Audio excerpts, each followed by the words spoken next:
نحمدہ ونصلی علی رسولہ الکریم اما بعد فاعوذ باللہ من الشیطان الرجیم بسم اللہ الرحمن الرحیم اللہم صلی علی سیدنا و مولانا محمد معدن الجود والکرم و آلہ وبارک وسلم وصلی علیہ الحمدللہ رب العالمین وما ارسلناک الا رحمتا للعالمین صدق اللہ مولانا العظیم۔ السلام علیکم ورحمۃ اللہ وبرکاتہ۔ نیک اعمال پروگرام میں آج میں آپ کو درود ابراہیمی کے فضائل بتانا چاہتا ہوں۔ نماز میں جو درود پاک پڑھا جاتا ہے اس میں حضرت ابراہیم علیہ السلام کا نام آتا ہے، اس لیے اسے درود ابراہیمی کہا جاتا ہے۔ اس کی وجہ تسمیہ یہ بیان کی جاتی ہے کہ حضرت ابراہیم علیہ السلام جب تعمیر بیت اللہ سے فارغ ہوئے تو آپ نے اپنی دعا میں کہا کہ یا اللہ، نبی آخر الزمان محمد مصطفیٰ صلی اللہ علیہ وآلہ وسلم کی امت سے جو بوڑھا اس گھر کی طرف منہ کر کے 2 رکعت نماز پڑھے تو اس کے حق میں میری شفاعت قبول فرما۔ اس پر حضرت اسماعیل علیہ السلام، حضرت بی بی ہاجرہ اور حضرت بی بی سہرہ رضی اللہ اور حضرت اسحاق علیہ السلام نے آمین کہی۔ اس کے بعد حضرت اسماعیل علیہ السلام نے اپنی دعا میں یہ کہا کہ اے اللہ، محمد الرسول اللہ صلی اللہ علیہ وآلہ وسلم کی امت سے جو نوجوان اس گھر کی طرف منہ کر کے 2 رکعت پڑھے اس کے حق میں میری شفاعت قبول فرما۔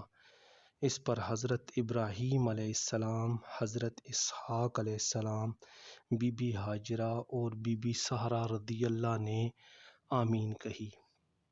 پھر حضرت اسحاق علیہ السلام نے دعا مانگی، یا اللہ، نبی آخر الزمان محمد مصطفیٰ صلی اللہ علیہ وآلہ وسلم کی امت کا جو ادھیڑ عمر شخص اس گھر کی طرف منہ کر کے 2 رکعت پڑھے تو اس کے حق میں میری شفاعت قبول فرما۔ اس پر خاندان کے بقیہ افراد نے آمین کہی۔ اس کے بعد حضرت بی بی سارہ رضی اللہ نے دعا مانگی، یا اللہ، نبی آخر الزمان صلی اللہ علیہ وآلہ وسلم کی امت سے جو عورت اس گھر کی طرف منہ کر کے 2 رکعت پڑھے اس کے حق میں میری شفاعت قبول فرما۔ اس پر سب نے آمین کہی۔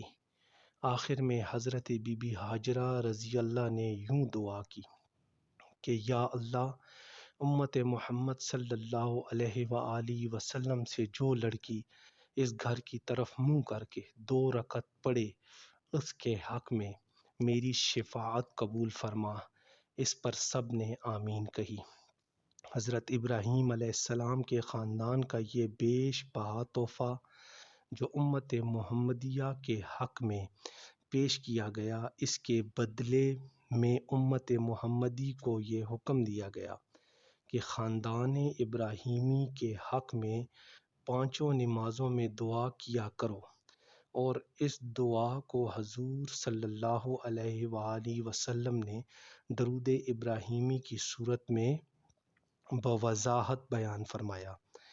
اس درود پاک سے حضور صلی اللہ علیہ وآلہ وسلم کے خاندان ابراہیم سے محبت کا اظہار ہوتا ہے، اور اسی محبت کی بنا پر حضور صلی اللہ علیہ وآلہ وسلم نے اپنے ایک بیٹے کا نام ابراہیم رکھا۔ اس کے علاوہ شب معراج میں حضرت ابراہیم علیہ السلام نے حضور اکرم صلی اللہ علیہ وآلہ وسلم سے کہا تھا کہ اپنی امت کو میرا سلام کہہ دیجیے گا۔ اس سلام کے جواب میں آپ صلی اللہ علیہ وآلہ وسلم نے درود ابراہیمی میں ان پر سلام پیش کیا۔ یہ درود تمام درودوں کے صحیفوں سے افضل ہے، کیونکہ اس درود کے الفاظ حضور صلی اللہ علیہ وآلہ وسلم کے فرمودہ ہیں۔ اس لیے اس درود پاک کو نماز کے علاوہ کثرت سے پڑھنا دینی و دنیاوی فیوز و برکات حاصل کرنے کا بہترین ذریعہ ہے، اور اللہ کی رحمت و خوشنودی حاصل ہوتی ہے۔ دنیا کے تمام کاموں میں آسانی پیدا ہو جاتی ہے، اور قدم قدم پر اللہ کی مدد شامل حال رہتی ہے۔